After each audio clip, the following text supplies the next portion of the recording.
भाई साहब नमस्कार। आपके एग्ज़ाम में बस गिने चुने 20 से 25 दिन हैं और आप अपनी तैयारी ज़ोरों शोरों से कर रहे हैं, ऐसा तो मुझे पूरा विश्वास है। और अपने रिवीजन पे आप फोकस कर रहे हैं ना। तो आज का सेशन रिवीजन की दृष्टिकोण से बहुत ही ज़्यादा महत्वपूर्ण है। और आज हम 2024 के सभी महत्वपूर्ण करेंट अफेयर के टॉपिक को बड़े ही सरल शब्दों में समझेंगे, देखेंगे, रिवाइज करेंगे और इसके लिए आपको बने रहना होगा। और देखिए, अगर आप क्विट करके इधर उधर जाते भी हैं तो आपका समय ही नुकसान होगा, क्योंकि पढ़ना तो आपको करेंट अफेयर ही है। तो चलिए समाप्त करते हैं 2024 के सभी महत्वपूर्ण करेंट अफेयर के टॉपिक्स को। इसमें हम राष्ट्रीय, अंतर्राष्ट्रीय, आर्थिकी और विज्ञान से संबंधित जो जितने भी महत्वपूर्ण टॉपिक होंगे सभी को रिवाइज करेंगे। तो चलिए, अब आलस्य मत कीजिए, अब इसी लगे आप रिवाइज कीजिए। अगर आपको लगता है कि लंबा सेशन है तो दोस्तों ज़्यादा दिन नहीं है, है ना, तो एक ही सांस में रिवाइज कीजिएगा, मेरे साथ बने रहिए। सबसे पहले अगर हम बात करें, आपसे प्रश्न बनेगा कि महाराष्ट्र सरकार ने किस हवाई अड्डे के पुनर्नामकरण को मंजूरी प्रदान की है। तो दोस्तों वो है पुणे हवाई अड्डा। अब आपसे प्रश्न बनेगा कि जो नया नाम होगा पुणे हवाई अड्डा का, अब वो क्या होगा। तो आपको याद रखना है, जगत गुरु संत तुकाराम महाराज अंतर्राष्ट्रीय हवाई अड्डा, अब इसका नया नाम होगा। चलिए, एक टॉपिक आपने क्लियर कर लिया। अब हम दूसरे टॉपिक पे आते हैं। अगर आपसे प्रश्न बने स्टेट फूड सेफ्टी इंडेक्स में, ठीक है, ये जो छठवां राज्य खाद्य सुरक्षा सूचकांक जारी हुआ है, उसमें 4 जो शीर्ष स्थान पर राज्य हैं वो कौन कौन से हैं, ऐसा प्रश्न आपसे बनेगा। वो राज्य हैं, केंद्र शासित प्रदेश हैं तो हैं कौन। तो आपसे प्रश्न बने तो आपको याद रखना है, केरल है, तमिलनाडु है, जम्मू और कश्मीर है और गुजरात है। तो देखिए, आपको यहाँ पे एक केंद्र शासित प्रदेश भी मिल गया है ना। तो आपको ऐसे ही याद रखना है कि छठवें राज्य खाद्य सुरक्षा सूचकांक में जो 4 शीर्ष स्थान प्राप्त करता राज्य और केंद्र शासित प्रदेश हैं वो केरल, तमिलनाडु, जम्मू और कश्मीर और गुजरात है ना। 2 टॉपिक आपने देख लिया। तीसरा टॉपिक देखिए क्या है। केंद्र सरकार ने किस केंद्र शासित प्रदेश की राजधानी का पुनर्नामकरण करने का निर्णय लिया है। तो दोस्त वो है अंडमान और निकोबार द्वीप समूह। और इसके पहले इसकी जो राजधानी है अभी भी वो है पोर्ट ब्लेयर, लेकिन अब इसका नाम चेंज करके क्या किया जाएगा दोस्तों, श्री विजयपुरम किया जाएगा। ठीक है, तो आपके एग्जाम में ये प्रश्न बनना लाजमी है, क्योंकि ऐसे प्रश्न बनते हैं जब किसी, अब यहाँ पे देखिए कोई छोटा मोटा कार्य नहीं है, पूरे राजधानी का ही नाम चेंज हो रहा है ना। तो अंडमान और निकोबार द्वीप समूह का अब जो नया राजधानी है वो है श्री विजयपुरम, वही पोर्ट ब्लेयर का नाम चेंज हुआ है ना। चलिए, अब देखिए हम बात करेंगे अगले टॉपिक पे। दूसरा अंतर्राष्ट्रीय बौद्ध मीडिया सम्मेलन ये कहाँ पर आयोजित किया गया। तो दोस्तों ये हुआ है नई दिल्ली में। किस डेट को हुआ है, 11 सितंबर को। ठीक है, तो इम्पॉर्टेंट है, आपको याद रखना है। किसने उत्तर प्रदेश में सैनिक स्कूल का उद्घाटन किया है। तो अगर आप यूपी पीसीएस का एग्जाम दे रहे हैं तो ये प्रश्न तो बहुत इंपॉर्टेंट हो जाता है ना। तो आपको याद रखना है, जगदीप धनखड़ जो वर्तमान में उपराष्ट्रपति हैं। ठीक है, तो इन्होंने ही क्या किया है, उत्तर प्रदेश के गोरखपुर में इन्होंने सैनिक स्कूल का उद्घाटन किया है। कहाँ पे दोस्तों, गोरखपुर में। ठीक है, तो आपसे प्रश्न ऐसे दाएं बाएं से भी बनेंगे, तो सारी चीज़ें आप क्लियर करके चलिए। उसके बाद देखिए, प्रधानमंत्री नरेंद्र मोदी ने वीडियो कॉन्फ्रेंसिंग के जरिए कहां पर जल संचय भागीदारी पहल की शुरुआत की है। पहल का नाम क्या है, जल संचय जन भागीदारी। तो दोस्तों ये शुरुआत हुआ है सूरत, गुजरात में, 6 सितंबर 2024 की बात है। तो आपको याद रखना है। और जो नरेंद्र मोदी हैं इनका जन्म स्थान भी गुजरात में ही है। और आपको पता है इनकी जो कंस्टिट्यूएंसी कहाँ पे है, कहाँ पे है, तो ये वाराणसी से चुनकर गए हैं। ठीक है, तो ये भी अगर प्रश्न बने तो आपको याद रखना है। जल संचय जन भागीदारी पहल की किस अभियान से जुड़ी हुई है। तो दोस्तों जल संचय जन भागीदारी जो पहल है ये जल शक्ति अभियान के कैच द रेन कॉन्सेप्ट से जुड़ी है। ठीक है, तो क्लियर हुआ, तैयार हो गया है ना। तो ऐसे ही पोलाइटली हम समझते चलेंगे, रिवाइज करते चलेंगे, पानी पीते रहिएगा, चाय पीते रहिएगा, लेकिन क्विट मत कीजिएगा, पूरा रिवाइज कीजिएगा। ठीक है, चलिए अन्य टॉपिक को भी देख लेते हैं। अगर आपसे प्रश्न बने, राष्ट्रपति द्रौपदी मुर्मू ने कहाँ विश्व शांति बुद्ध विहार का उद्घाटन किया है। तो दोस्तों ये इन्होंने उद्घाटन उदगीर लातूर में किया है, जो कि एक महाराष्ट्र का जिला है। ठीक है, क्या उद्घाटन किया है? विश्व शांति बुद्ध विहार का। याद रहेगा। न्यूज है 4 सितंबर 2024 की और टॉपिक इंपॉर्टेंट है, इसलिए आपको याद रखना है। उत्तर प्रदेश सरकार ने किस विश्वविद्यालय के मुख्य भवन में वैदिक 3D संग्रहालय बनाने की मंजूरी दी है? आप इसको 4 स्टार लगाइएगा, क्योंकि ये प्रश्न आपको डायरेक्टली देखने को मिलेगा। ठीक है, कि वैदिक 3D संग्रहालय किस यूनिवर्सिटी में बनाई गई है, कहाँ पे बनाई गई है, किस राज्य में बनाई गई है, उसका उद्देश्य क्या है, सब कुछ पूछा जाएगा। ठीक है, तो ये संपूर्णानंद संस्कृत विश्वविद्यालय के मुख्य भवन में बनाई गई है और ये कहाँ पे है? संपूर्णानंद संस्कृत विश्वविद्यालय वाराणसी में है। ठीक है, इतना तो आप याद रख ही लेंगे। अब यहाँ पे देखें, जो अत्याधुनिक संग्रहालय है ये किसको समर्पित होगा?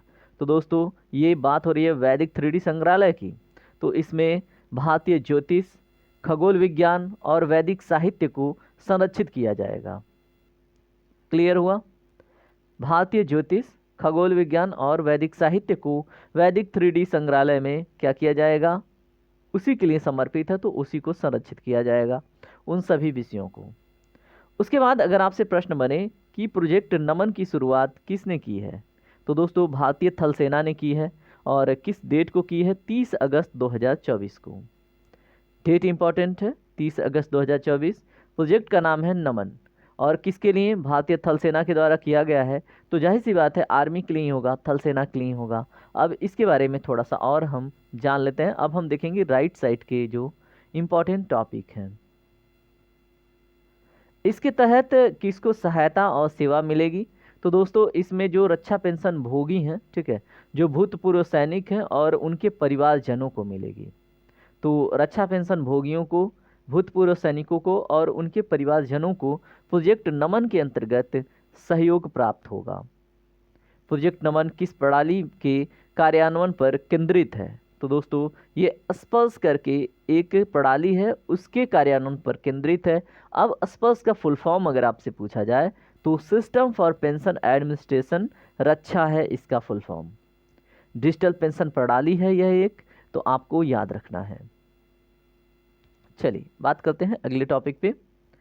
उत्तर प्रदेश मंत्रिमंडल द्वारा डिजिटल मीडिया संबंधित किस नीति को मंजूरी प्रदान की गई है? दोस्तों अगस्त 2024 में उत्तर प्रदेश डिजिटल मीडिया जो पॉलिसी 2024 है इसको मंजूरी प्रदान की गई है। कब की गई है? अगस्त 2024 में।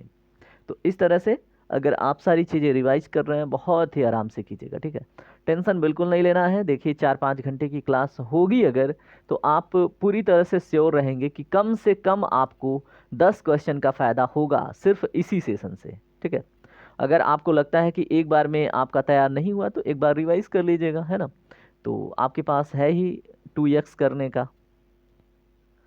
उसके बाद अगर हम बात करें उत्तर प्रदेश राज्य पिछड़ा आयोग जो है, ठीक है, राज्य का जो पिछड़ा वर्ग आयोग है उसके जो अध्यक्ष नियुक्त हुए हैं उनसे अगर संबंधित प्रश्न बने तो वो है राजेश वर्मा। ठीक है, तो राजेश वर्मा उत्तर प्रदेश राज्य पिछड़ा वर्ग आयोग के नए अध्यक्ष बने हैं, तो आपको याद रखना है। एक मिनट, जस्ट वेट, ये ऐसे क्यों हो रहा है? थोड़ा सा आप रुके। ओह चलिए कोई बात नहीं, हमें तो अपने पढ़ाई से मतलब है ना। बिहार खेल विश्वविद्यालय एवं राज्य खेल अकादमी उद्घाटन कहाँ पर किया गया? तो दोस्तों राजगीर नालंदा में किया गया है बिहार खेल विश्वविद्यालय एवं राज्य खेल अकादमी का उद्घाटन। चलिए अन्य न्यूज को देख लेते हैं। केंद्र सरकार ने केंद्र शासित प्रदेश लद्दाख में कितने नए जिलों की गठन की घोषणा की है? तो दोस्तों मोस्ट इंपॉर्टेंट है, 5 नए जिले बनाए जाएंगे किसमें? लद्दाख में। और ये इंपॉर्टेंट बहुत ज़्यादा हो जाता है। ठीक है, और ये 5 कौन कौन से ज़िले होंगे? उसमें जांस्कर है, द्रास है, साम है, नुब्रा है और चांगथांग है ना। तो आपको याद रखना, देखिए जास्कर नाम की नदी लद्दाख में ही बहती है। ठीक है, और द्रास आपको रटना पड़ेगा और साम भी रटना पड़ेगा। बाकी नुब्रा एक नदी है और चांगथांग एक क्या है?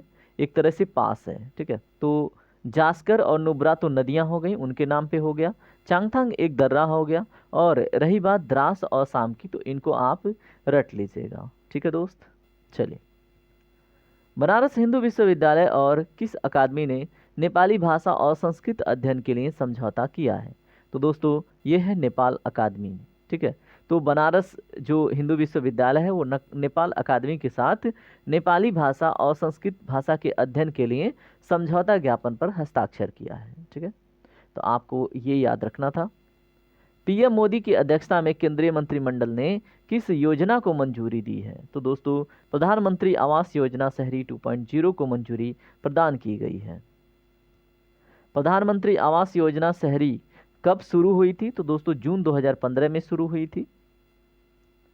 राष्ट्रीय महिला आयोग की जो अध्यक्ष हैं जिनका नाम है सुश्री रेखा शर्मा, उन्होंने किसका उद्घाटन किया है? तो दोस्तों इन्होंने डिजिटल शक्ति केंद्र का उद्घाटन किया है। और इसका उद्देश्य क्या है डिजिटल शक्ति केंद्र का, ये जानना बहुत ज़रूरी है क्योंकि यहाँ से प्रश्न आपसे पूछा जाएगा।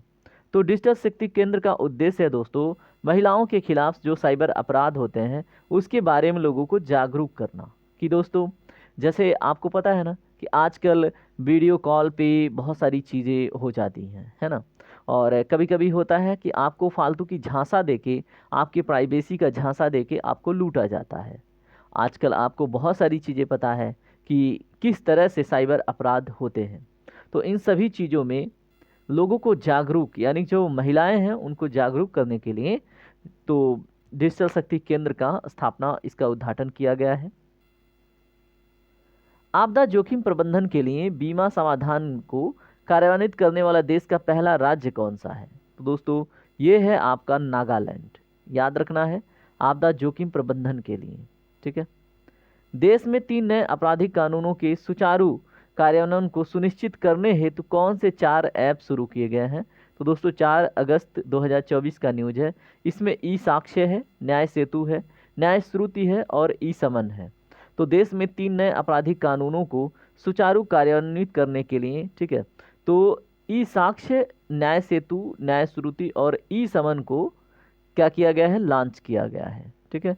तो ई साक्ष्य, न्याय सेतु, न्याय श्रुति और ई समन बहुत ही ज़्यादा महत्वपूर्ण है। आप इसको 5 स्टार कर लीजिएगा।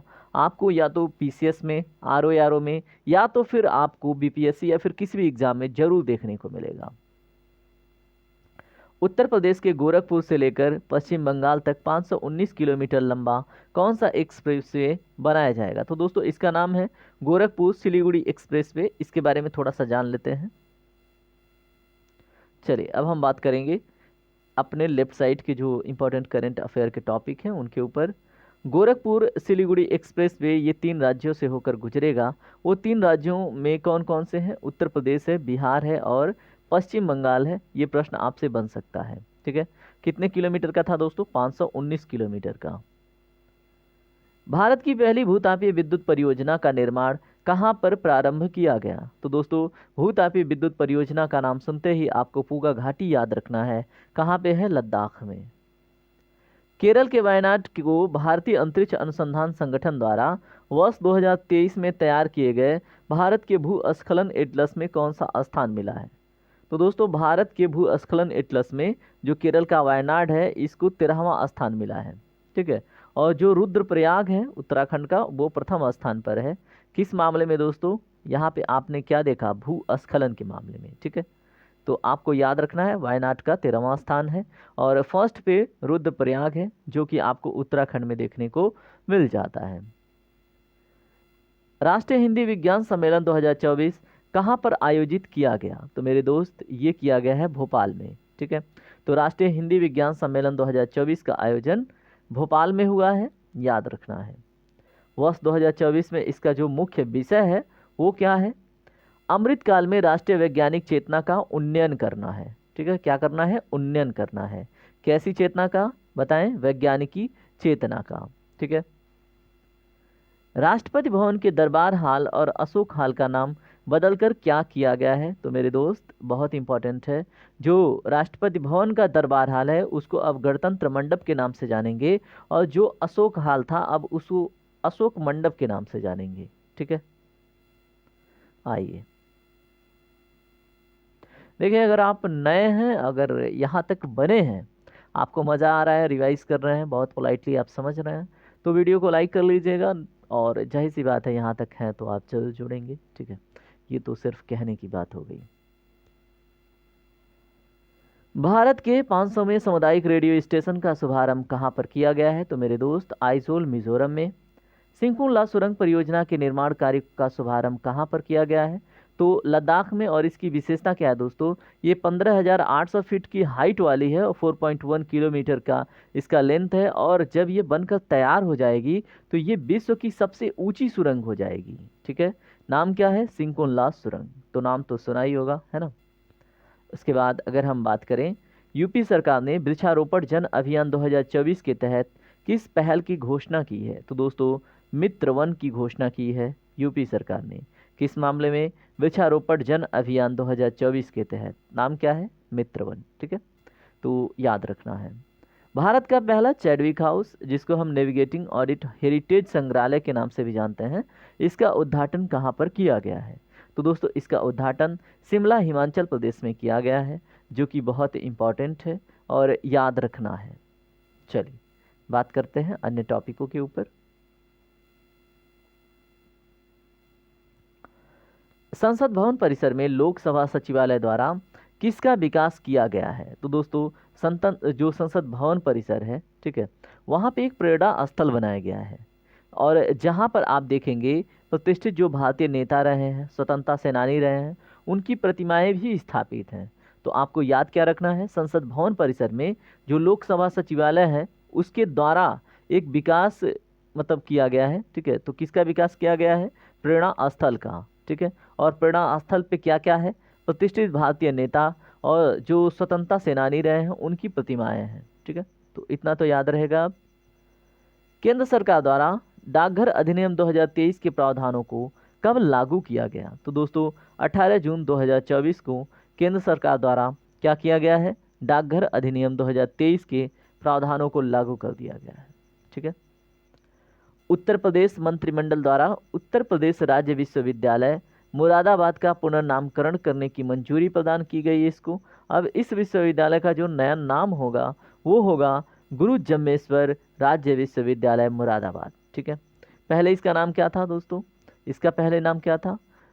उत्तर प्रदेश राज्य विश्वविद्यालय मुरादाबाद। अब इसका नाम क्या है? गुरु जम्मेश्वर राज्य विश्वविद्यालय मुरादाबाद। ठीक है, याद रखना है।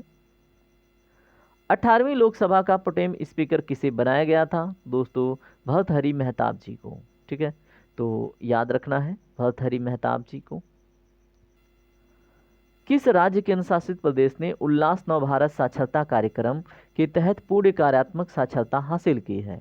तो दोस्तों ये है लद्दाख। ठीक है, तो लद्दाख ने उल्लास नव भारत साक्षरता कार्यक्रम के तहत पूर्ण कार्यात्मक साक्षरता हासिल की है, आपको याद रखना है। उत्तर प्रदेश में पर्यावरण सुरक्षा को मद्देनजर रखते हुए बायोप्लास्टिक पार्क कहाँ पर निर्मित किया जाएगा? ऐसा प्रश्न बने, ये जून 2024 का न्यूज है। तो ये है कुंभी गांव लखीमपुर खीरी में। ठीक है, तो उत्तर प्रदेश में पर्यावरण सुरक्षा को मद्देनजर रखते हुए बायोप्लास्टिक पार्क आपको कुंभी गांव लखीमपुर खीरी में देखने को मिलेगा। और उत्तर प्रदेश का क्षेत्रफल की दृष्टिकोण से सबसे बड़ा जिला भी लखीमपुर खीरी हो जाता है। ठीक है, अब हम देख लेते हैं इसमें राइट साइड के जो इम्पोर्टेंट न्यूज़ हैं उनको।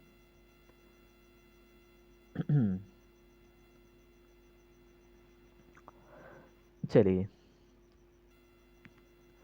विश्व का पहला ओम आकार का मंदिर कहाँ पर निर्मित किया गया है? तो दोस्तों पाली राजस्थान में। मोस्ट इम्पॉर्टेंट, वर्ष 2024 में किस सत्याग्रह के 100 वर्ष पूरे हो गए हैं? तो दोस्तों वो है वाइकोम सत्याग्रह। ठीक है, तो ऐसे सत्याग्रह थोड़े डिफिकल्ट होते हैं, तो आपको याद रखना है वाइकोम सत्याग्रह का 100 वर्ष पूरा हुआ। 18वीं लोकसभा की जो 543 सीटें हैं, ठीक है, तो उसमें कितनी महिलाओं ने सीटें प्राप्त करी हैं? तो केवल 74 महिलाओं ने। होनी चाहिए 30%, लेकिन ये कितनी है? केवल 13.63%। ठीक है, तो महिलाएं आगे आएँ और बढ़ चढ़ के भागीदारी निभाएं, खूब पढ़ें, सशक्त बने, मजबूत बने और आए पार्लियामेंट में अपनी भागीदारी दिखाएं, है ना। बरेठी सौर ऊर्जा परियोजना जो कि 630 मेगावाट की है, तो इसकी आधारशिला कहाँ पर रखी गई है? तो ये छतरपुर मध्य प्रदेश में इसका आधारशिला रखा गया है। नाम क्या है? बरेठी सौर ऊर्जा परियोजना। ठीक है, कैपेसिटी कभी कभी पूछ लेता है, तो 630 मेगावाट याद रखेंगे। भारत की पहली बैटरी ऊर्जा भंडारण गीगा फैक्ट्री कहाँ पर स्थापित करने की घोषणा की गई है? तो दोस्तों भारत की पहली है, इसलिए इम्पोर्टेंट है ना। तो पहली बैटरी ऊर्जा भंडारण गीगा फैक्ट्री जम्मू और कश्मीर में स्थापित की जाएगी। न्यूज है मार्च 2024 का। किस राज्य की पुलिस ने digital platform Trinetra app 2.0 launch किया है? तो ये अपना ही सरकार है, उत्तर प्रदेश। ठीक है। भारत की पहली पानी के नीचे चलने वाली जो मेट्रो रेल है, ये सेवा कहाँ पर इसका उद्घाटन किया गया? तो दोस्तों कोलकाता में। ठीक है। तो कोलकाता तरक्की पे है ना। चलिए अन्य को भी देखते हैं। देखिए थकना मना है, रुकना मना है, और एग्ज़ाम को फोड़ना है। और एग्ज़ाम को फोड़ना है तो अपनी एनर्जी को बचा बचा के आप यूज कीजिए, है ना। और चाय पीते रहिए, कुछ खाते रहिए, है ना। नींद आए तो आँख पे कुछ लगा लीजिए, है ना।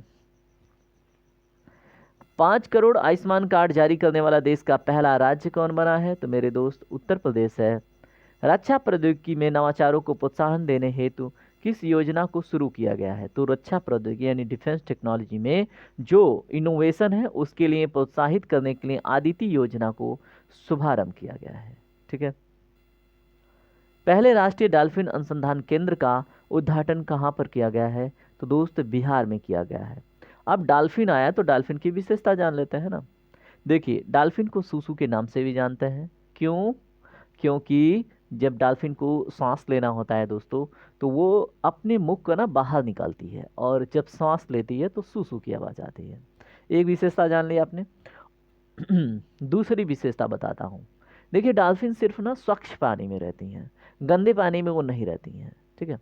तो जहाँ पे अगर डॉल्फिन आपको देखने को मिलती है, तो इतना मान के चलिए अगर वहाँ पे वो अच्छे से निवास कर रही है तो वो पानी स्वच्छ है। अदरवाइज अगर गंदे पानी में दिख रही है तो मात्र वह एक संयोग होगा। किस राज्य की सरकार ने ग्रीन हाइड्रोजन पॉलिसी 2024 को मंजूरी प्रदान की है? तो ये अपना उत्तर प्रदेश है। ठीक है। तो पीसीएस वाले भैया तैयार रहना ऐसे प्रश्न के लिए। ठीक है। 18वां भारत डिजिटल शिखर सम्मेलन 2024 कहाँ पर आयोजित किया गया है? तो दोस्तों मुंबई में। देखिए अगर मैं यहाँ पे भैया बोलता हूँ तो अब ठीक है, यहाँ पे बहनें भी हैं, दोस्त भी हैं, बहुत सारे लोग हैं, है ना।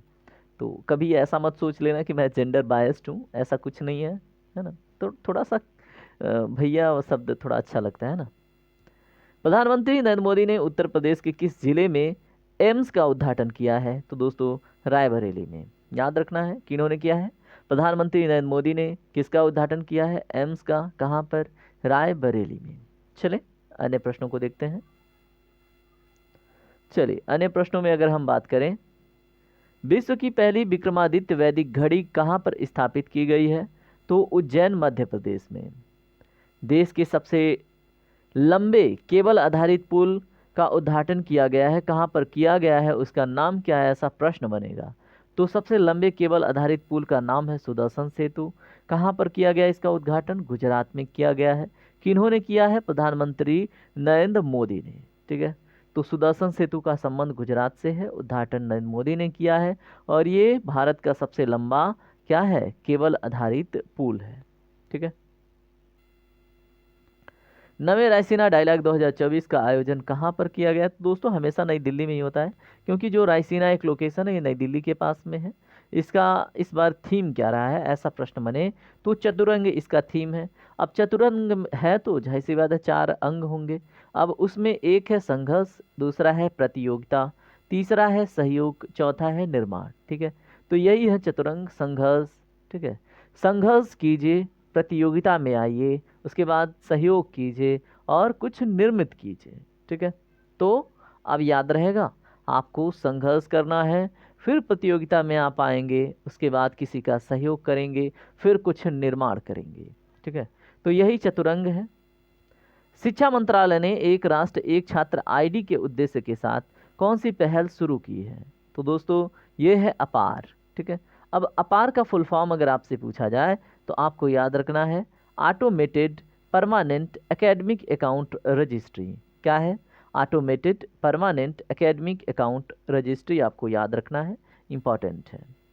देश के पहले कौशल भारत केंद्र स्किल इंडिया सेंटर का उद्घाटन कहाँ पर किया गया है? तो दोस्तों संबलपुर उड़ीसा में। ठीक है। देश के पहले कौशल भारत केंद्र स्किल इंडिया सेंटर कहाँ पर? संबलपुर, उड़ीसा में। बहुत इंपॉर्टेंट है ना, बहुत हार्ड। चलिए यहाँ पे देखते हैं। स्टेम, स्टेम का फुल फॉर्म ही आपसे पूछ लिया जाएगा, तो आपको याद रखना है science, technology, engineering, mathematics and medicine. ठीक है, तो विज्ञान, प्रौद्योगिकी, इंजीनियरिंग, गणित और चिकित्सा। अब स्टेम में भारतीय महिलाओं और लड़कियों का प्रतिनिधित्व करने हेतु कौन सा पोर्टल लॉन्च किया गया है? दोस्तों उस पोर्टल का नाम है स्वाति। ठीक है, तो स्वाति पोर्टल स्टेम से जुड़ा है, और स्टेम में क्या होगा? भारतीय महिलाओं और लड़कियों का प्रतिनिधित्व करने हेतु यह एक पोर्टल है। 11 फरवरी 2024 का न्यूज है ये। चलिए देखते हैं अन्य टॉपिक को, और इस पेज के बाद हम देखेंगे अंतर्राष्ट्रीय मुद्दों को। लोकपाल के अध्यक्ष के रूप में किसे नियुक्त किया गया है? तो दोस्त अजय माणिक राव खानविलकर जी क्या है? नए लोकपाल के अध्यक्ष हैं। ठीक है, तो आपको देखने को मिल सकता है AM खानविलकर। ठीक है, तो आप कंफ्यूज नहीं होंगे, अजय माणिक राव खानविलकर इनका पूरा नाम है। प्रधानमंत्री नरेंद्र मोदी ने उत्तर प्रदेश में किस मंदिर का शिलान्यास किया है? तो मेरे दोस्त ये है श्री कल्की धाम मंदिर, और कल्की मूवी से आप रिलेट करके याद रखेंगे। ठीक है, यह मंदिर किस जिले में है? तो ये संभल जिले में आपको देखने को मिलेगा। किसे असम का राज्य फल, स्टेट फ्रूट घोषित किया गया है? तो दोस्त ये है काजी नींबू। ठीक है, इसको हम बोलते हैं साइट्रस लेमन।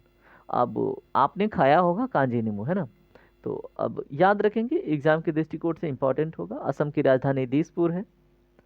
75वें गणतंत्र दिवस के दो थीम क्या हैं? तो दोस्तों विकसित भारत और भारत लोकतंत्र की मातृका, ये दोनों थीम है 75वें गणतंत्र दिवस का। ठीक है, विकसित भारत और भारत लोकतंत्र की मातृका।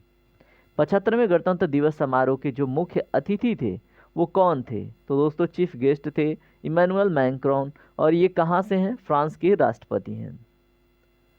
75वें गणतंत्र दिवस परेड के लिए सर्वश्रेष्ठ झांकी का जो अवार्ड है, जिसे घोषित किया था जजों की एक पैनल ने, और ये अवार्ड किसको गया है? तो ये उड़ीसा को गया है। और उस उड़ीसा का जो झांकी का थीम था, ये इंपॉर्टेंट है, आपसे पूछा जाएगा। तो आपको याद रखना है विकसित भारत में महिला सशक्तिकरण। ठीक है, तो आपको याद रखना है विकसित भारत में महिला सशक्तिकरण थीम था किसका? जो 75वें गणतंत्र दिवस पे परेड में एक झांकी तैयार की गई है, आपने देखा होगा। ठीक है, यहाँ पे बात करते हैं राज्य स्टार्टअप रैंकिंग की। तो राज्य स्टार्टअप रैंकिंग 2022 की अगर हम बात करें, तो इसमें 1 करोड़ से अधिक जनसंख्या वाले राज्यों में जो सर्वश्रेष्ठ प्रदर्शन करता है वो कौन कौन से राज्य हैं? तो दोस्तों गुजरात है, कर्नाटक है, केरल और तमिलनाडु है। याद रखना है आपको, राज्य स्टार्टअप रैंकिंग 2022 में टॉप पे गुजरात, कर्नाटक, केरल और तमिलनाडु हैं, और जहाँ पे 1 करोड़ से अधिक जनसंख्या वाले मतलब ये राज्य हैं। ठीक है, अब इसमें श्रेणी तैयार की गई है, तो श्रेणी ए में कौन कौन से राज्य हैं जो लीडर्स कैटेगरी में आते हैं, नेतृत्वकर्ता कैटेगरी में आते हैं? तो वो है आंध्र प्रदेश, असम, मध्य प्रदेश, उत्तर प्रदेश और उत्तराखंड। ठीक है, तो आपको याद रखना है श्रेणी ए राज्य में नेतृत्वकर्ता में अपना उत्तर प्रदेश भी है, और ये चौथे स्थान पर है। आंध्र प्रदेश, असम, मध्य प्रदेश, उत्तर प्रदेश और उत्तराखंड इसमें सम्मिलित है। वाइब्रेंट गुजरात वैश्विक शिखर सम्मेलन 2024 का आयोजन कब किया गया? तो दोस्तों 10 से 12 जनवरी 2024 को। और वर्ष 2024 में इसका कौन सा संस्करण आयोजित किया गया? तो वाइब्रेंट गुजरात का 10वां संस्करण आयोजित किया गया है। अब हम देखेंगे, देखिए हमें लग रहा है राष्ट्रीय जो मुद्दे थे वो हमने देख लिया है। ठीक है, अब हम अंतर्राष्ट्रीय मुद्दे देखेंगे। ठीक है, और मैं आपसे यहाँ पे कहूँगा कि थोड़ा पानी पीजिए, थोड़ा सा कुछ खा लीजिए। ठीक है, आपने लगभग आधे घंटे खूब अच्छे से पढ़ लिया।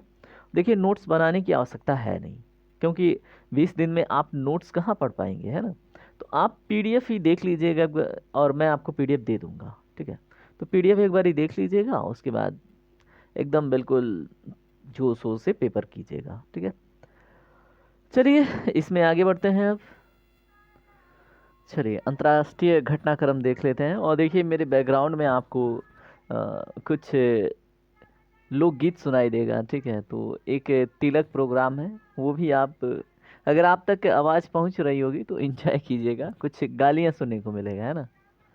चलिए, अंतर्राष्ट्रीय स्तर की जो घटनाक्रम में है उसमें देखें अगर हम, वर्ष 2024 की COP29 संयुक्त राष्ट्र जलवायु परिवर्तन सम्मेलन जो है उसकी मेजबानी कौन सा देश करेगा, ठीक है। तो मतलब इसकी मेजबानी किस देश द्वारा की जाएगी या फिर कौन सा देश करेगा, तो वो अजरबैजान है, ठीक है। तो आपको अजरबैजान याद रखना है। वर्ष 2024 का COP29 को इस बार ये क्या करेगा, इसकी मेजबानी करेगा। नवंबर 2024 में आयोजित होने वाली यूरोपीय हाइड्रोजन सप्ताह के लिए किसी विशेष भागीदार के रूप में आमंत्रित किया गया है, ठीक है। एज ए एक्सक्लूसिव पार्टनर किसे घोषित किया गया है, तो दोस्तों वो अपना देश भारत है। किसमें, यूरोपीय हाइड्रोजन सप्ताह के रूप में, ठीक है, जो आयोजन हुआ है नवंबर 2024 में, उसमें भारत को एक्सक्लूसिव पार्टनर घोषित किया गया है, ठीक है। श्रीलंका की जो नए प्रधानमंत्री के रूप में शपथ ग्रहण की हैं वो कौन है, तो दोस्तों उनका नाम है हरिनी अमरसूरिया, ठीक है। तो याद रखना है, श्रीलंका के नए राष्ट्रपति कौन बने, दोस्तों उनका नाम है अनुरा दिसानायके, ठीक है। तो अनुरा दिसानायके का नाम याद रखना है, ये श्रीलंका के नए राष्ट्रपति बने हैं। अमेरिका यात्रा के दौरान प्रधानमंत्री नरेंद्र मोदी ने कहां पर दो नए भारतीय वाणिज्य दूतावास की स्थापना करने की घोषणा की है, तो दोस्तों वो दोनों स्थान इंपॉर्टेंट हो जाते हैं। एक तो है बोस्टन और एक है लॉस एंजिलस, ठीक है। तो लॉस एंजिलस और बोस्टन दोनों याद रखना है। बोस्टन टी चाय पार्ट की जो घटना है वो तो आपको पता ही होगा, है ना। तो अमेरिका और एंजिल्स, ठीक है। तो आपको याद रखना है लॉस एंजिल्स और बोस्टन में, ठीक है। Thiruvalluvar chair of Tamil studies की स्थापना कहाँ पर की जाएगी, तो दोस्तों ह्यूस्टन विश्वविद्यालय में किसके, Thiruvalluvar chair of Tamil studies की स्थापना की जाएगी। चलिए अब हम देख लेते हैं राइट साइड की जो इम्पोर्टेंट न्यूज़ है।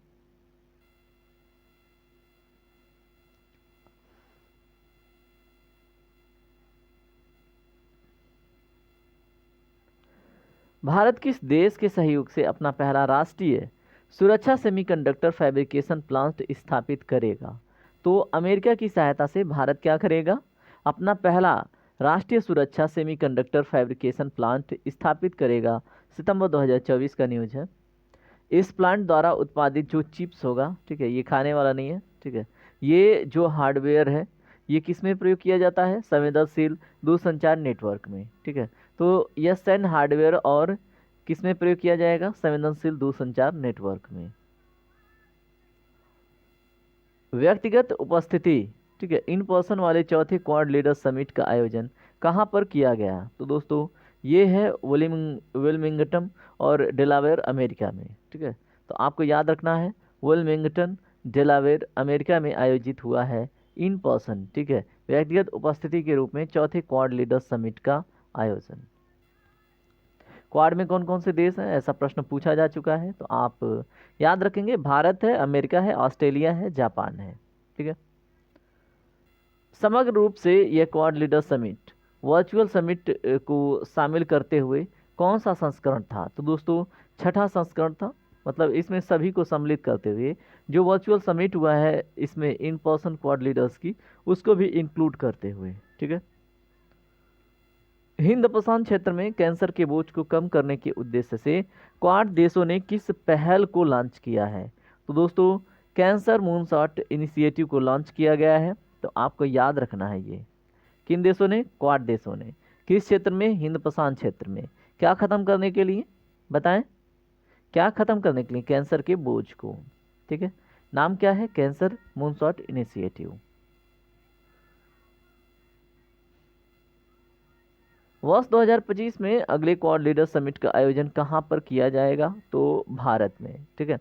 तो अपने भारत में होगा अगला क्वाड लीडर समिट 2025 में।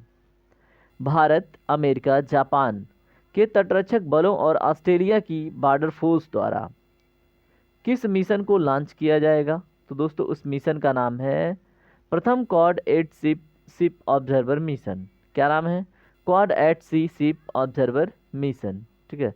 तो याद रखना है इसमें भारत, अमेरिका, जापान के तटरक्षक बल हैं और ऑस्ट्रेलिया का बॉर्डर फोर्स है।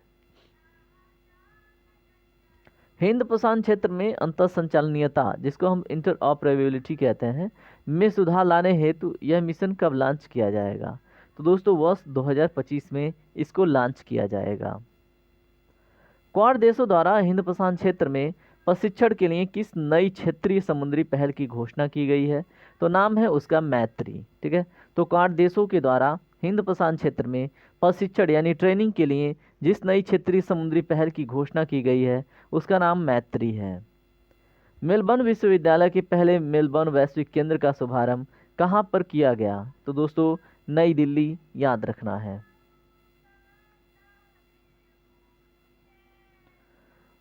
इस केंद्र का नाम क्या है? मेलबर्न ग्लोबल सेंटर दिल्ली नाम रखा गया है। जॉर्डन के नए प्रधानमंत्री कौन बने हैं? तो दोस्तों जॉर्डन जो नमकीन झील के लिए फेमस है, तो ये जाफर हसन बने हैं नए प्रधानमंत्री। तो आपको पता ही है, अगर आपसे प्रश्न बने कि मृत सागर कहाँ पर स्थित है, तो दोस्तों जॉर्डन में विशेषकर है, लेकिन इजराइल के साथ बॉर्डर भी शेयर होता है उसका। और आपको ये भी पता होगा विश्व का सबसे, अगर बात करें समुद्र तल के नीचे अगर कोई झील है तो वो कौन सा है? मृत सागर है। तो ये भी आपको याद रखना है। टाइफून यागी से प्रभावित देशों का अगर मानवीय सहायता की बात करें, इसको प्रदान करने के लिए भारत ने एक अभियान लॉन्च किया। ठीक है, उस अभियान का नाम है ऑपरेशन सद्भाव। तो आपसे प्रश्न बन सकता है कि ऑपरेशन सद्भाव किस देश की पहल है? तो भारत की है। और टाइफून यागी से प्रभावित जो देश हैं उनको मानवीय सहायता प्रदान करने के लिए भारत ने ऐसा ऑपरेशन चलाया है। एक पूर्ण सदस्य फुल मेंबर के रूप में अंतर्राष्ट्रीय सौर गठबंधन में शामिल होने वाला 101वां देश कौन बना है? तो नेपाल है वो। वर्ष 2024 की टाइम पत्रिका की एआई क्षेत्र के विश्व के 100 सबसे प्रभावशाली लोगों की सूची में किन प्रमुख भारतीयों को शामिल किया गया है? तो दोस्तों उन 100 लोगों में अश्विनी वैष्णव हैं जो वर्तमान में केंद्रीय मंत्री हैं और रेलवे मिनिस्टर आप कह सकते हैं, नंदन नीलकर्णी जी हैं और अभिनेता अनिल कपूर हैं, इनको सम्मिलित किया गया है। किसमें दोस्तों? वर्ष 2024 की टाइम पत्रिका की एआई क्षेत्र के विश्व के 100 सबसे प्रभावशाली लोगों की लिस्ट में। ठीक है, तो अश्विनी वैष्णव, नंदन नीलेकणी, अभिनेता अनिल कपूर।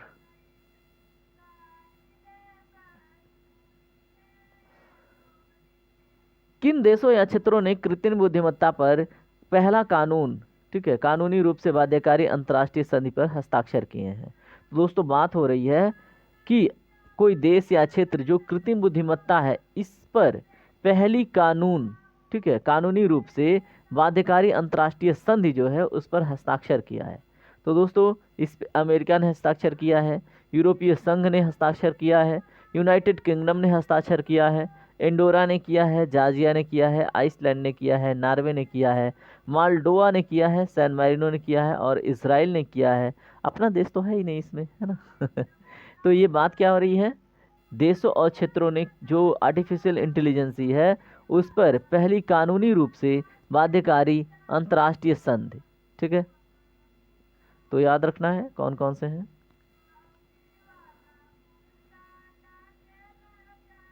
अंतर्राष्ट्रीय सौर महोत्सव 2024 का आयोजन कहाँ पर हुआ? तो दोस्तों नई दिल्ली में हुआ है। और किसके द्वारा आयोजन हुआ है इसका? तो अंतर्राष्ट्रीय सौर गठबंधन के द्वारा।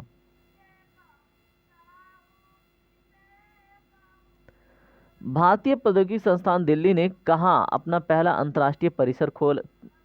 तो दोस्तों ये अबू धाबी, संयुक्त अरब अमीरात में। ठीक है, तो भारतीय प्रौद्योगिकी संस्थान यानी कि आईआईटी दिल्ली ने अपना पहला अंतर्राष्ट्रीय परिसर अबू धाबी, संयुक्त अरब अमीरात में खोला है। राष्ट्रीय शिक्षा नीति 2020 के विजन के अंतर्गत कौन सा विश्वविद्यालय भारत में एक परिसर की स्थापना करेगा? तो दोस्तों साउथहैम्पटन विश्वविद्यालय जो कि यूनाइटेड किंगडम का है, वो अपने भारत में एक परिसर राष्ट्रीय शिक्षा नीति 2020 के विजन के अंतर्गत स्थापित करेगा। ठीक है, किस देश में हनुमान जी की 90 फीट की ऊंची प्रतिमा का अनावरण किया गया? तो दोस्तों अमेरिका में हनुमान जी का 90 फीट का ऊंचा एक मतलब स्टैचू का इनाग्रेशन हुआ है, आपको याद रखना है। प्रतिमा का नाम अगर आपसे पूछा जाए तो स्टैचू ऑफ यूनियन उस प्रतिमा का नाम है। किस मंदिर में बजरंगबली की प्रतिमा का प्राण प्रतिष्ठा की गई? तो दोस्तों अष्टलक्ष्मी मंदिर में बजरंगबली की प्रतिमा का प्राण प्रतिष्ठा किया गया है। भारत और डेनमार्क ने कहाँ पर स्वच्छ नदियों पर स्मार्ट प्रयोगशाला का अनावरण किया है? तो दोस्तों वाराणसी में। कौन कौन? भारत और डेनमार्क ने। ठीक है। यह प्रयोगशाला किनके बीच एक त्रिपक्षीय अनूठी पहल है? तो भारत सरकार, आईआईटी बीएचयू और डेनमार्क सरकार के बीच में जो ये परिसर स्टार्ट हुआ है स्मार्ट सिटी प्रयोगशाला वाला, इसका मतलब एक तरह से त्रिपक्षीय अनूठा पहल भारत सरकार, आईआईटी बीएचयू और डेनमार्क के मध्य किया गया है।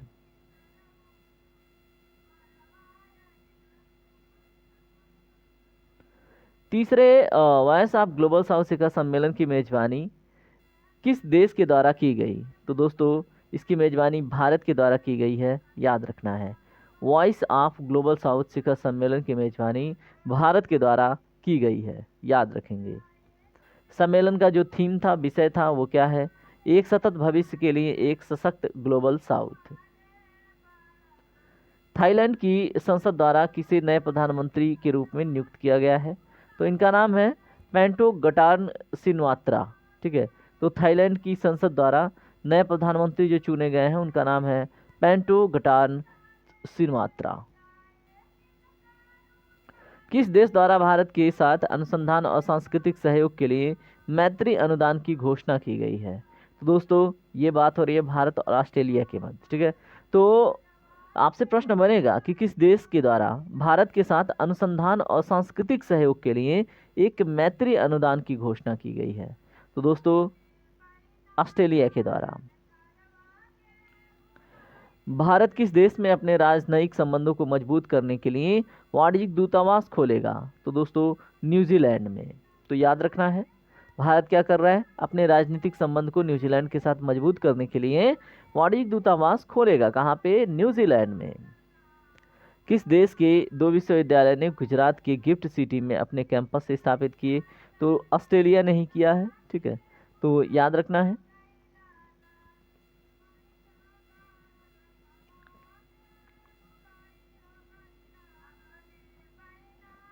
अब आपसे प्रश्न बने कि वो दोनों विश्वविद्यालय कौन कौन हैं? तो डीकन विश्वविद्यालय और वोलोंगोंग विश्वविद्यालय, ये दोनों विश्वविद्यालय हैं। आपको याद रखना है, गुजरात के गिफ्ट सिटी में ये अपने क्या करेंगे बताएं? अपने ब्रांच स्टार्ट करेंगे। ठीक है। तो याद रखना, अपने कैंपस स्टार्ट करेंगे। 5 कार्यकालों के लिए बांग्लादेश के प्रधानमंत्री रहीं शेख हसीना वाजेद ने किस कारण से अपने पद से इस्तीफा दिया है? तो दोस्तों व्यापक हिंसक छात्र विरोध के कारण इन्होंने प्रधानमंत्री पद से इस्तीफा दिया है।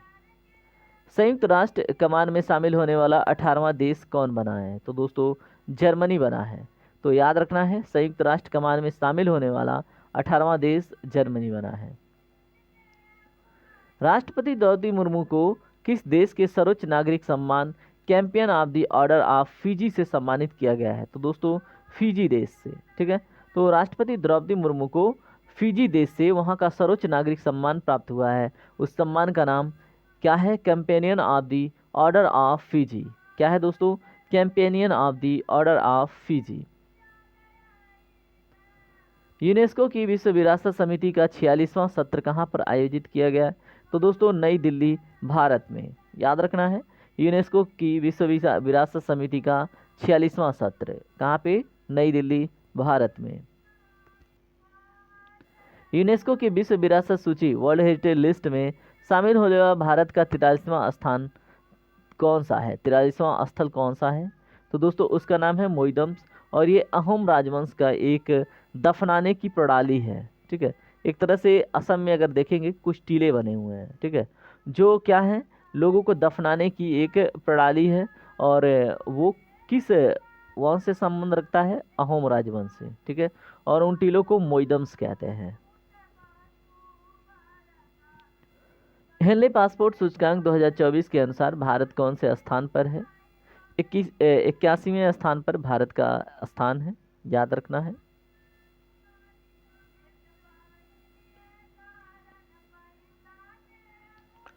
विश्व का सबसे शक्तिशाली पासपोर्ट किस देश का बन गया है? तो सिंगापुर का पासपोर्ट विश्व का सबसे शक्तिशाली पासपोर्ट बन गया है।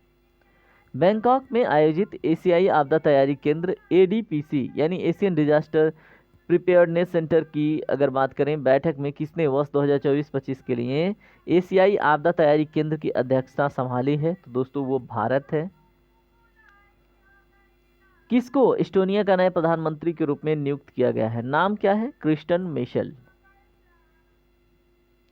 भारत के पहले समुद्र पारी जन औषधि केंद्र का उद्घाटन कहाँ पर किया गया है? तो मॉरिशस में।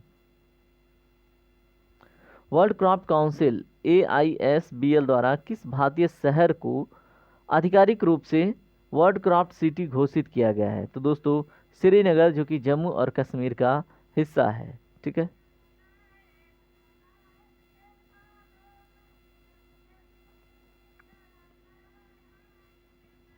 अगर आपसे प्रश्न बने अब तक कितने भारतीय शहरों को वर्ल्ड क्रॉप सिटी घोषित किया जा चुका है? दोस्तों वो 4 हैं। मामल्लापुरम, जो कि तमिलनाडु से संबंध रखता है, जयपुर जो कि राजस्थान से, मैसूर कर्नाटक से, और श्रीनगर आपको पता ही है।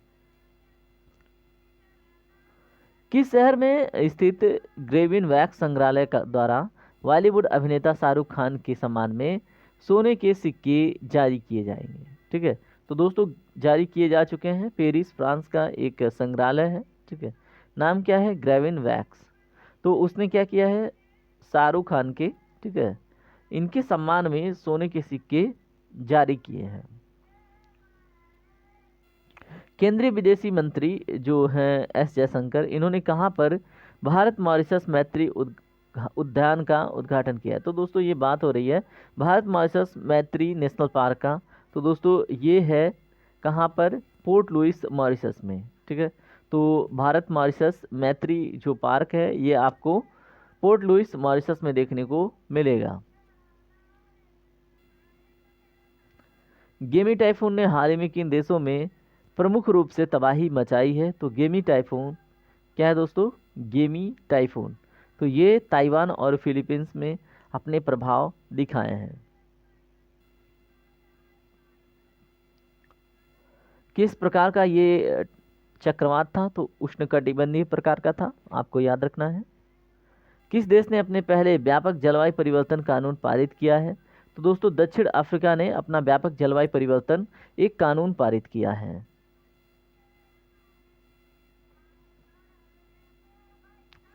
नीदरलैंड के नए प्रधानमंत्री कौन बने हैं? तो इनका नाम है डिक सूफ। पशुपालन पशुपालन पर कार्बन टैक्स लगाने वाला विश्व का पहला देश कौन बना है? तो दोस्तों डेनमार्क। संयुक्त राष्ट्र द्वारा अफगानिस्तान पर विशेष दूतों की तीसरी बैठक कहाँ पर आयोजित की गई है? तो दोस्तों संयुक्त राष्ट्र द्वारा अफगानिस्तान पर विशेष दूतों की तीसरी बैठक दोहा कतर में आयोजित की गई है 30 जून से 1 जुलाई 2024 के बीच में।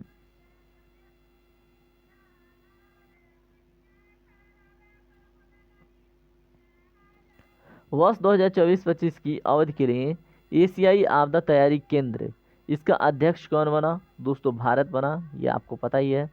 प्रधानमंत्री नरेंद्र मोदी ने कि प्रधानमंत्री नरेंद्र मोदी की रूस यात्रा के दौरान उन्हें रूस के किस सर्वोच्च नागरिक पुरस्कार से सम्मानित किया गया है?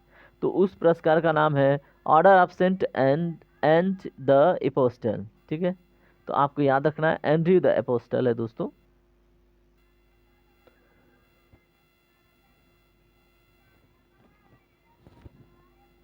अगला टॉपिक क्या है? पनामा के नए राष्ट्रपति कौन बने हैं? तो उनका नाम है जोस राउल मुलिनो। ठीक है। भारत की अध्यक्षता में कोलंबो प्रोसेस की प्रथम बैठक कहाँ पर संपन्न हुई? तो दोस्तों जेनेवा में। याद रखना है, बहुत इंपॉर्टेंट है। चलिए कंटिन्यू करते हैं। तो हमने क्या देखा? प्रधानमंत्री नरेंद्र मोदी की रूस यात्रा के दौरान उन्हें रूस के किस सर्वोच्च नागरिक पुरस्कार से सम्मानित किया गया है? तो उस पुरस्कार का नाम क्या था? Order of Saint Andrew the Apostle. ठीक है, द एपोस्टल है। पनामा के नए राष्ट्रपति जोस राउल मुलिनो हैं।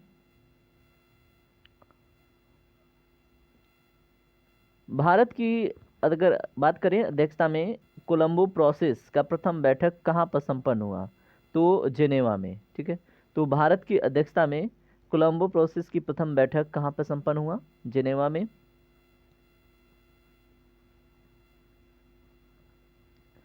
उत्तर अटलांटिक संधि जो संगठन है नाटो, उसके महासचिव किसे इस समय बनाया गया है, किसे नियुक्त किया गया है? तो मार्क रूट को, जो कि नीदरलैंड के प्रधानमंत्री हैं, आपको याद रखना है। किस विश्वविद्यालय ने संत तिरुमई अलवर की लगभग 500 वर्ष पुरानी कांस्य मूर्ति को भारत लौटाने का मतलब एक तरह सहमति जताई है? तो ऑक्सफोर्ड यूनिवर्सिटी ने। अमेरिका, भारत, दक्षिण कोरिया, जापान और यूरोपीय संघ ने मिलकर किस गठबंधन की गठन की घोषणा की है? तो दोस्तों बायोफार्मास्यूटिकल अलायंस की घोषणा की है, तो याद रखेंगे। वैश्विक ऊर्जा संक्रमण सूचकांक 2024 किसने जारी किया है? तो विश्व आर्थिक मंच ने वैश्विक ऊर्जा संक्रमण सूचकांक 2024 जारी किया है। वैश्विक ऊर्जा संक्रमण सूचकांक 2024 में शीर्ष स्थान पर कौन सा देश रहा? तो स्वीडन शीर्ष पे रहा है, भारत का 63वां स्थान है। मौसा द्वारा जारी cost of living city ranking 2024 के द्वारा अगर बात करें उसके अनुसार विश्व में सबसे महंगा शहर कौन सा है? तो हांगकांग सिटी है।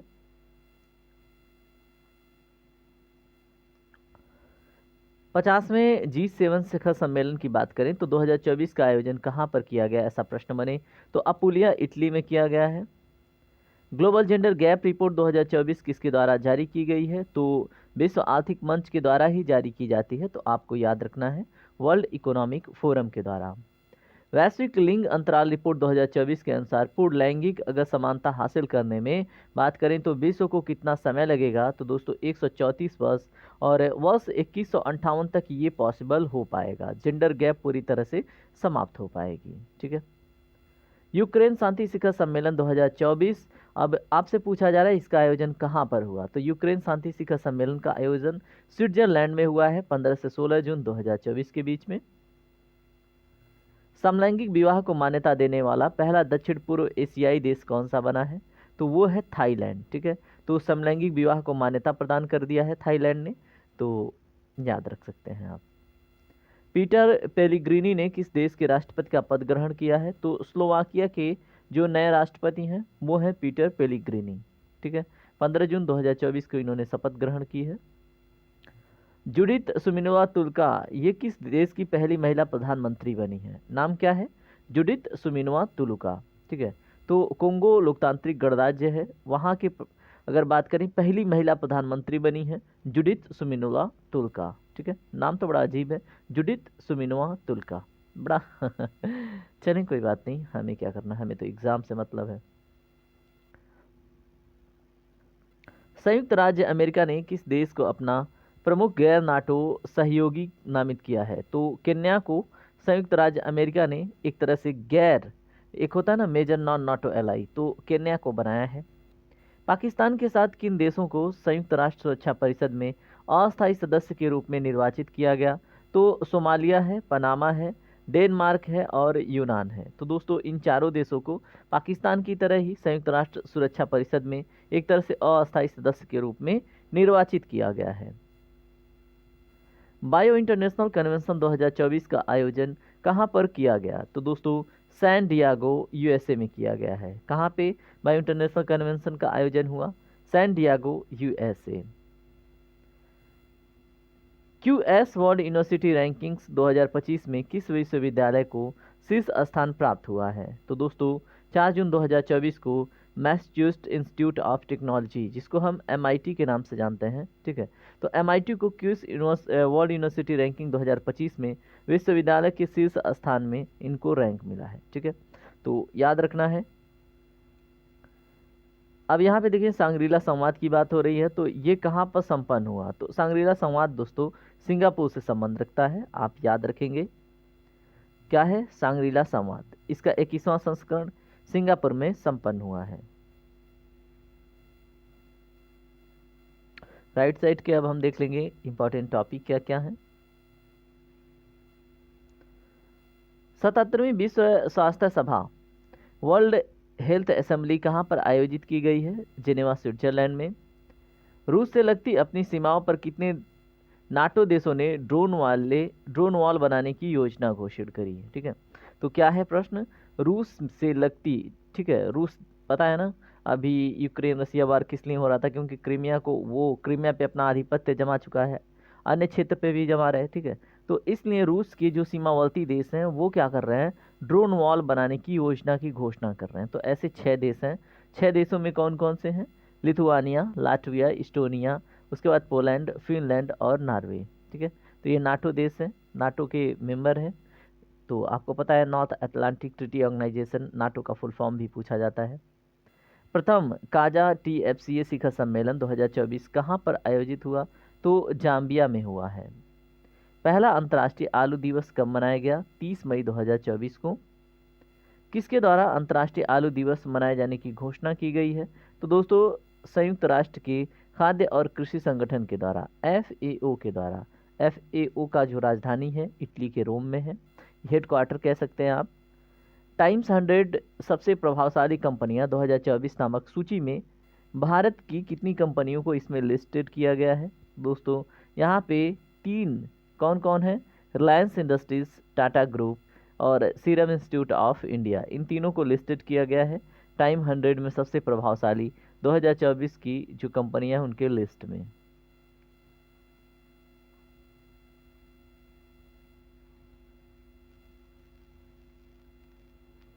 हार्वर्ड विश्वविद्यालय के साथ ऑनलाइन MBA प्रोग्राम शुरू करने वाला भारत का पहला विश्वविद्यालय कौन है? चंडीगढ़ विश्वविद्यालय है।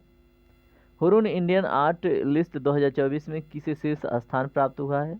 तो भारतीय मूल के अनीस कपूर और लंदन UK के हैं। ठीक है, तो भारतीय मूल के अनीस कपूर जो लंदन UK में हैं, इनको हुरून इंडिया आर्ट लिस्ट 2024 में शीर्ष स्थान प्राप्त हुआ है। पर्यावरण प्रदर्शन सूचकांक 2024 में भारत का कौन सा स्थान है? तो दोस्तों 176वां स्थान भारत ने प्राप्त किया है। किस देश ने विदेश मंत्रालय के लिए AI संचालित डिजिटल प्रवक्ता विक्टोरिया C का अनावरण किया है? तो दोस्तों यूक्रेन ने जो विदेश मंत्रालय के AI संचालित डिजिटल प्रवक्ता का एक तरह से अनावरण किया है, उसका नाम है विक्टोरिया C और ये यूक्रेन देश ने किया है। किस देश ने नए राष्ट्रपति के रूप में लाई चिंगते नाम को शपथ दिलाई है? तो दोस्तों किस देश के नए राष्ट्रपति लाई चिंगते बने हैं? तो ताइवान के नए राष्ट्रपति कौन है? लाई चिंगते। हिदायत चक्रवात से मुख्यतः कौन से देश प्रभावित हुए हैं? तो दोस्तों तंजानिया नामक देश ज्यादा प्रभावित हुआ है हिदायत चक्रवात से।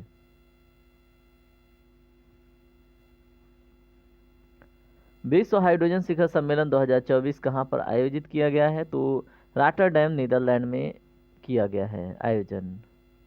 भारत और किस देश ने चाबहार शहीद बेहस्ती पोर्ट टर्मिनल का विकास के लिए दीर्घावधि पर समझौते पर हस्ताक्षर किया है? तो दोस्तों ईरान के बीच में है। ठीक है, भारत और ईरान के बीच में चाबहार में शहीद बेहस्ती पोर्टल टर्मिनल के विकास के लिए दीर्घावधि समझौते पर हस्ताक्षर किया गया है। किन भारतीय कृतियों को यूनेस्को के memory of the world regional register में शामिल किया गया है? तो दोस्तों रामचरितमानस, पंचतंत्र और क्या है सहृदय लोकलोचन की हस्तशिल्पी को किसमें सम्मिलित किया गया है? इन कृतियों को यूनेस्को के memory of the world regional register में शामिल किया गया है। किसको किसको? रामचरितमानस, पंचतंत्र और सहृदय लोचन। ठीक है, सहृदय लोचन और पंचतंत्र और रामचरितमानस की। ठीक है, किस संस्था ने यात्रा एवं पर्यटन विकास सूचकांक 2024 जारी किया है? तो विश्व आर्थिक मंच ने। उसके बाद अगर हम बात करें यात्रा और पर्यटन विकास सूचकांक 2024 में समग्र रैंकिंग में भारत का कौन सा स्थान है? तो भारत का 39वां स्थान है। संयुक्त राष्ट्र महासभा द्वारा 24 मई को कौन सा दिवस के रूप में, किस दिवस के रूप में 24 मई को डिक्लेयर किया गया है? तो अंतर्राष्ट्रीय मार्खो दिवस। ठीक है, तो पाकिस्तान का राष्ट्रीय जो जंतु है वो मार्खोर है, आपको पता होगा। भारत ने अगर बात करें तो किस अवधि हेतु कोलंबो प्रोसेस की अध्यक्षता ग्रहण की है? तो वर्ष 2024 और 26 के लिए। ठीक है, चलिए अब देखते हैं अन्य मुद्दों को। लिथुआनिया के राष्ट्रपति के रूप में किन्होंने मतलब एक तरह से किनको पुनर्निर्वाचित किया गया है? तो इनका नाम है गीटानास नसौदे। ठीक है, तो इनको पुनः निर्वाचित किया गया है गीटानास नौसेदा को। मैक्सिको ने किस देश के साथ अपने कूटनीतिक संबंध समाप्त कर दिए? तो इक्वाडोर के साथ किसने, मैक्सिको ने अपना कूटनीतिक संबंध समाप्त कर दिया। विश्व सैन्य व्यय प्रवृत्ति 2023 नामक रिपोर्ट के अनुसार वर्ष 2023 में विश्व सर्वाधिक सैन्य व्यय करने वाले शीर्ष देश कौन कौन से हैं? तो दोस्तों क्रमशः यूएसए, चीन और रूस हैं। टाइम की वर्ष 2024 में 100 सबसे प्रभावशाली लोगों की सूची में अगर बात करें तो कितने भारतीय मूल के लोग ने जगह बनाई है? तो 8 लोगों ने, ठीक है। और 17 अप्रैल 2024 की बात है, जिसमें अजय बंगा, सत्या नडेला, आलिया भट्ट, साक्षी मलिक और देव पाटिल, आसमा खां, प्रेदा नटराजन और जिगर शाह है, ठीक है। स्वर्ण की धूल उगलने के कारण खबरों में रहा माउंट एवरेस्ट कहाँ पर स्थित है? तो दोस्तों माउंट एरेबस कहाँ पे स्थित है? अंटार्कटिका में।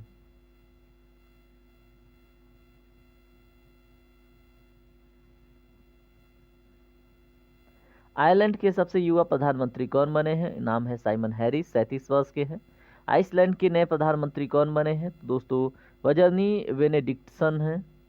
भारत सरकार ने हिंसाग्रस्त कैरिबियाई देश हैती से अपने नागरिकों को बचाने के लिए कौन से अभियान को शुरू किया है? तो दोस्तों वो है ऑपरेशन इंद्रावती। अंतर्राष्ट्रीय दूरसंचार संघ ने किसको अपने डिजिटल इनोवेशन बोर्ड का सह अध्यक्ष नियुक्त किया है? तो दोस्तों भारत ने। पृथ्वी पर भूमि से सबसे दूरस्थ बिंदु पॉइंट नीमो तक पहुंचने वाले व्यक्ति का नाम क्या है? तो इनका नाम है क्रिस ब्राउन। पॉइंट नीमो को किस अन्य नाम से भी जानते हैं? तो दुर्गमता का ध्रुव बोलते हैं इसको, पोल ऑफ इनएक्सेसिबिलिटी।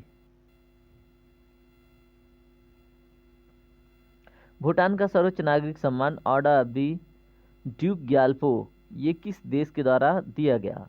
तो दोस्तों भूटान का सर्वोच्च नागरिक सम्मान है और नाम है Order of the Duke Gyalpo. और किस देश को, किसे दिया गया, ऐसा प्रश्न है तो नरेंद्र मोदी जी को दिया गया है, ठीक है। प्रश्न ये भी बन सकता है Order of the Duke Gyalpo किस देश के साथ संबंध रखता है? तो ये भूटान का सर्वोच्च नागरिक सम्मान है। लोकतंत्र के लिए तीसरा शिखर सम्मेलन कहाँ पर आयोजित किया गया? तो दोस्तों सियोल, दक्षिण कोरिया में।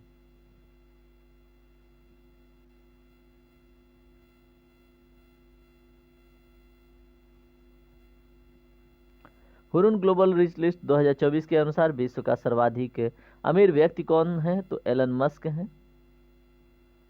गर्भपात को संवैधानिक दर्जा देने वाले विश्व का पहला देश कौन बना है? तो फ्रांस बना है। किस देश में विश्व की पहली 3D प्रिंटेड मस्जिद का अनावरण किया गया है? तो दोस्तों सऊदी अरब में।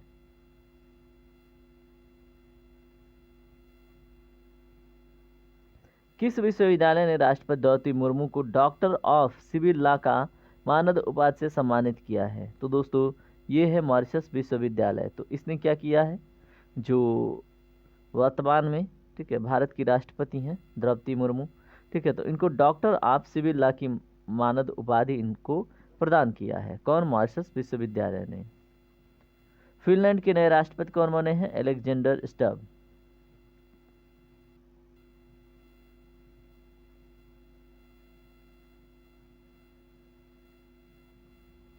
चलिए अब राइट साइड की देख लेते हैं। यूरोप के वीजा मुक्त पेंशन जोन, ठीक है, स्कीम जोन में क्या है, वीजा मुक्त शेंगेन जोन में शामिल होने वाले अंतिम पश्चिम बाल्कन राष्ट्र कौन बना है? तो कोसोवो है। भारत की जन औषधि पहल में शामिल होने वाला पहला देश कौन बना है? मॉरिशस बना है। भारत भारतीय भेषज संहिता मानकों को मान्यता देने वाला पहला स्पेनिश भारत देश कौन बना है? तो निकारागुआ। भारत और किस देश के बीच आतंकवाद, मादक पदार्थों की तस्करी और मनी लॉन्ड्रिंग जैसे मुद्दों पर सहयोग को मजबूत करने हेतु होमलैंड सिक्योरिटी डायलॉग का एक तरह से आयोजन हुआ है? तो भारत और अमेरिका के बीच में, ठीक है। तो आपसे प्रश्न बने आतंकवाद, मादक पदार्थों की तस्करी और मनी लॉन्ड्रिंग जैसे मुद्दों पर सहयोग को मजबूत करने हेतु होमलैंड सिक्योरिटी डायलॉग, ठीक है, होमलैंड सिक्योरिटी डायलॉग 2024 का आयोजन हुआ। तो आपको याद रखना है, और ये भारत और अमेरिका के बीच। अंतर्राष्ट्रीय बौद्धिक संपदा सूचकांक 2024 में भारत को कौन सा स्थान मिला है? तो 42वां स्थान। कार्यस्थल पर हिंसा और उत्पीड़न को समाप्त करने के लिए अंतर्राष्ट्रीय श्रम संगठन कन्वेंशन का अनुसमर्थन करने वाला पहला एशियाई देश कौन बना? फिलीपींस बना है, ठीक है।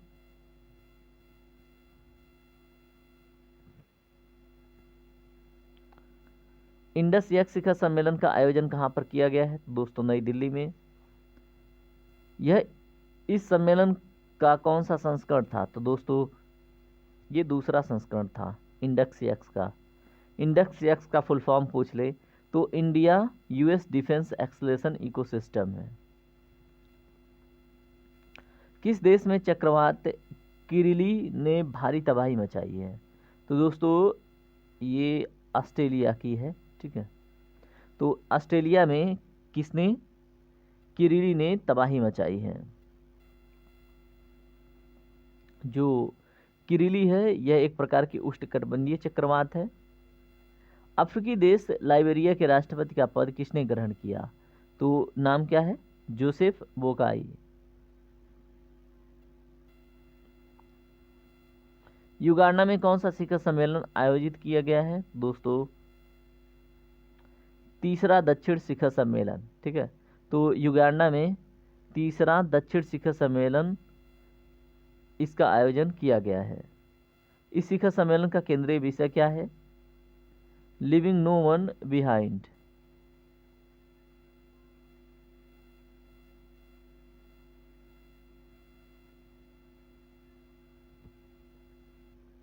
चलिए अन्य मुद्दों को देखते हैं। इस शिखर सम्मेलन की प्रतिभागी कौन है? तो G77 के सदस्य देश, G7 मान लें इसको। किस देश के 3 शहरों नगरों में 22 जनवरी 2024 को अयोध्या राम मंदिर दिवस के रूप में घोषित किया गया? दोस्तों कनाडा के द्वारा, ठीक है। तो 22 जनवरी को क्या अयोध्या राम मंदिर दिवस के रूप में घोषित किया गया। ये 3 शहर नगर कौन कौन है? तो ब्रैम्पटन, ओकविले और ब्रेंटफोर्ड। ग्वाटेमाला के नए राष्ट्रपति के रूप में किसने शपथ ग्रहण की है? तो नाम क्या है? बर्नार्ड एरेवलो। कौन डेनमार्क के नए सम्राट बने हैं? दोस्तों नाम क्या है? फ्रेडरिक दसम, ठीक है। तो फ्रेडरिक दसम को डेनमार्क के नए सम्राट के रूप में चुना गया है। भारत ने देश में भारत पार्क स्थापित करने की घोषणा की, ठीक है। तो भारत ने किस देश में? तो संयुक्त अरब अमीरात देश में भारत ने भारत पार्क स्थापित करने की घोषणा की।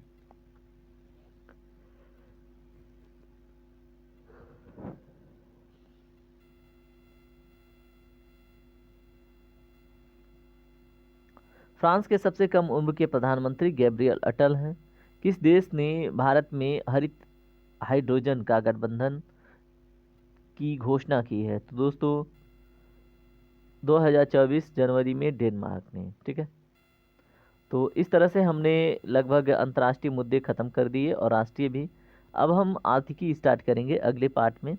इस गठबंधन का नाम क्या है? GFAI, green fuels alliance India.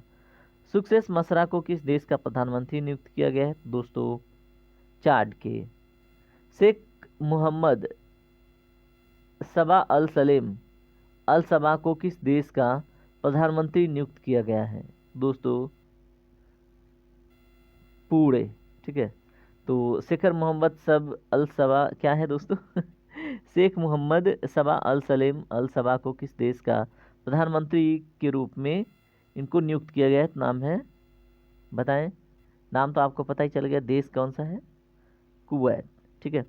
अब अगले पार्ट में हम आर्थिकी और विज्ञान देखेंगे क्योंकि थोड़ा लेट हो गया, ठीक है।